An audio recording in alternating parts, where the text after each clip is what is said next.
नाशिकच्या तपोवन येथील वृक्षतोडीच्या प्रकरणी हरित लवादानं मोठा दिलासा दिलाय। तपोवनमधील वृक्षतोडीवरील स्थगिती पुढील सुनावणीपर्यंत कायम आहे। राष्ट्रीय हरित लवादानं आदेश दिला तर 6 एप्रिलपर्यंत वृक्षतोडीच्या संदर्भात एक समिती स्थापन केली जाईल। याचिकाकर्ते ॲडव्होकेट श्रीराम पिंगळे प्रशासनावर त्यांनी गंभीर आरोपही केलेले आहेत।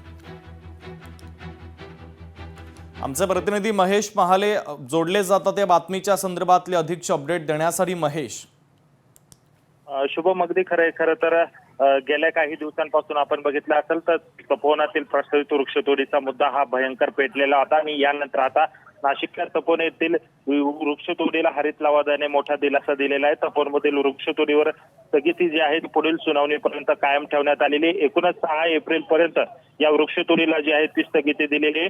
याचिकाकर्ते श्रीराम पिंगळे जे आहे यांनी यावेळी प्रशासनावर गंभीर देखील आरोप केलेले। एमजीटीच्या आदेशाचे उल्लंघन केल्याचा दावा जो आहे तो त्यांनी केलेला आहे, तर संबंधित अधिकाऱ्यांकडनं दंडाची वसूल करण्याची देखील याचिका जी आहे ती करण्यात आलेली आहे। त्यामुळे एकूणच हरित लवादाचा मोठा दिलासा जो आहे तो तपोवन येथील प्रस्तावित वृक्षतोडीला दिल्याचा आपल्याला बघायला मिळतोय। ठीक आहे महेश, अत्यंत महत्त्वाचे अपडेट या बातमीच्या संदर्भातले पोहोचवलेले आहेत। तुर्तास धन्यवाद। लोकशाही मराठी ऐका, पहा, जागरूक रहा।